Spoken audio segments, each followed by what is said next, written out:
juice. Hey, You know? we decided to make Maha Blanca this holiday. I remember the last time I cooked Maha was when I am in first year high school. I am 13 years old back then in our culinary arts. So let's see. I put 2 cups of cornstarch, 2 cups water, 2 cups of coconut milk, 1 condensed milk, and 1 evaporated milk. Hinalo-halo lang po natin lahat ng mga wet ingredients and dry. And then pinch of salt. Then katapos nilagyan ko rin ng sweet corn kernel. Ayan. Dala ate, one direction lang ang paghahalo. Wag mong iba-ibahin ang direction. Ano, kapoy ka daw. Amin inobiyaan ko request maguli ni Dylan kay paborito ni Dylan ang Maha. Labi na ang Maha ni Maria Paz. Ayan, supot natin sa low ang mode ng apoy kay para hindi masunog. Ayan. Mahina lang po yung apoy dapat. Ayan, halo hanggang sa maging okay na ang kanyang consistency. Hindi na siya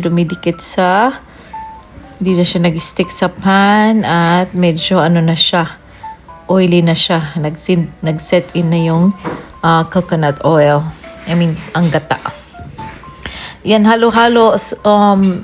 Na kami, alternate na kami dyan kasi talagang hirap talaga maghalo ng Maha. Ayan, Diyos ko Lord, ang braso. Pero okay lang, sige lang, halo pa more. Ayan. Tapos mamaya, ilagay natin sa lalagyan. Yung pinatay ko na nga po dyan. At ilalagay ko na sa container niya. No, halo-halo pa rin ako kasi nilagay ko sa low yung apoy. Yan. So, hindi na siya gaano lumidikit. Ayoko na maghalo. Dapat talaga siya. Nagmamantika na siya. Pero hindi pa yan nagmamantika dyan kasi napagod na ako. Kaya titigilan ko na ang paghahalo. Ayan. Ito na po ang ating finished product. Nilagyan ko yan ng cheese. Grated cheese. Ang isa wala. Ayan. May cheese po yan. Mozzarella.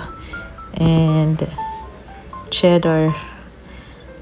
At tapos yung isa ay wala. Bye!